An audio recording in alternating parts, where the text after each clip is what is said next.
প্রিয় ভাইরা, যখন ঈমান এবং তাকওয়া কারোর মধ্যে থাকে তখন আল্লাহ সুবহানাহু ওয়া তাআলার পক্ষ থেকে বরকতের বারিধারা তার প্রতি বর্ষণ হতে থাকে। আল্লাহ সুবহানাহু ওয়া তাআলা কোরআন কারীমে বলেছেন, ওয়ালাউ আন্না আহলাল কুরা আমানু ওয়াত্তাকাউ লাফাতাহনা আলাইহিম বারাকাতিম মিনাস সামাই ওয়াল আরদ।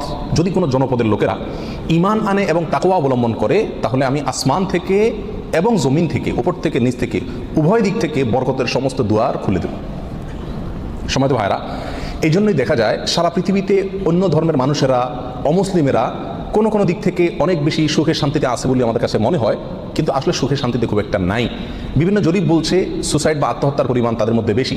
আত্মহত্যা মানুষ তখনই করে যখন সুখের চাইতে দুঃখের পরিমাণ বেড়ে যায়, কিন্তু মুসলমানদের মধ্যে আত্মহত্যার পরিমাণ অনেক কম। মুসলমানরা বেশিরভাগই গরিব, অভাবী, তারপরেও তাদের মধ্যে আত্মহত্যার পরিমাণ কম। এটা একটা আলামত যে তাদের জীবনে কি আছে, বরকত আছে, কারণ ঈমান সামান্য হলেও আছে। আর যার জীবনে ঈমান নাই তাকে দেখবেন যে অনেক আট্টালিকাতে সে আছে, সুখের শান্তির অনেক উপকরণ তার কাছে আছে।